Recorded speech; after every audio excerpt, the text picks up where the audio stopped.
নমস্কার, আমি সুপর্ণা। সকাল সকাল গরম চায়ে চুমুক দিতে দিতে বৃষ্টি দেখতে বেশ ভালোই লাগে জানেন। কিন্তু আজকে দিনটা আমার জন্য একটু স্পেশাল, তাই অলসতা না দেখিয়ে চলুন চটপট সকালের জলখাবারটা করে ফেলি।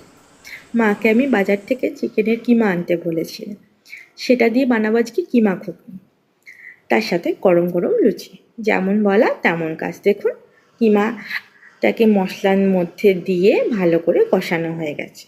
এবার মটরটাও এদিকে সিদ্ধ হয়ে গেছে।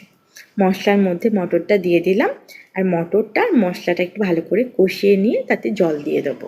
মটরটা এবার একটু সিদ্ধ হোক। এদিকে লুচির জন্য তেল গরম বসিয়ে দিয়েছি অন্য একটি কড়ায়। চলুন চটপট লুচিগুলো এবার বেলে ফেলি। 10 বছর ধরে লুচি করছি জানেন, কিন্তু এখনও লুচিগুলো গোল হয় না, কিন্তু খেতে ভালো হবে। ঘুগনিটা আমার দেখুন হয়েই গেছে। লুচিগুলো এবার ভেজে ফেলি চলুন। বৃষ্টিটা দেখুন অনবরত হয়েই যাচ্ছে, এখনও থামেনি। লুচিগুলো আমার একে একে ভাজা হয়ে গেল। এবার প্লেট সাজানোর পালা। কিমা ঘুগনি, পনিরের ডালনা আর গরম গরম লুচি। আপনাদের সাথে পনিরের ডালনার রেসিপিটা শেয়ার করা হয়নি, কিন্তু অন্য একদিন শেয়ার করে দেবো। স্পেশাল দিনে স্পেশাল মানুষকে জলখাবার দেওয়া হয়ে গেছে। তিনি খেয়ে যথারীতি বললেন খুব ভালো হয়েছে। আমারও জলখাবারটা খাওয়া হয়ে গেছে। এবার দুপুরের জন্য চলুন প্রস্তুতি নিই।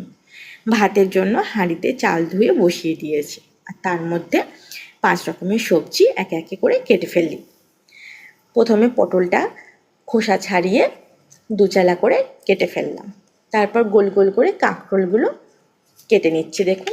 আর এদিকে আমি কুমড়ো আর আলু আগে থেকে কেটে নুন মাখিয়ে রেখেছিলাম, যাতে একটু নরম হয়ে যায়। একে একে সবজিগুলো সব ভেজে ফেললাম। প্রথমে কড়াইতে তেল গরম বসিয়ে দিয়েছি, গোটা শুকনো লঙ্কা ফোড়ন দিয়ে তাতে একে একে কুমড়োগুলো দিয়ে দিচ্ছি। এইভাবে 5 রকমের সবজি একে একে সব ভাজা হয়ে গেছে। এদিকে আমি মাংসের জন্য প্রস্তুতি নিয়ে নিয়েছি দেখুন। কড়াইতে তেল দিয়ে বড় বড় করে আলু কেটে সেটাকে ভাজা বসিয়ে দিয়েছি। এদিকে আমার মাটনের জন্য মশলা কষানো হয়ে গেছে। মাটন একদম ধুয়ে আমি রেডি করে রেখেছি। মশলার মধ্যে মাটনটা দিয়ে দিয়েছি, দিয়ে ভালো করে কষিয়ে নিলাম। তারপর প্রেশার কুকারে 4-5টা সিটি দিয়ে মাটনটা রেডি। চলুন এবার দুপুরের জন্য প্লেট সাজানোর পালা। বেশি কিছু করিনি আজকে, যেটুখানি পেরেছি সেটাই করেছি।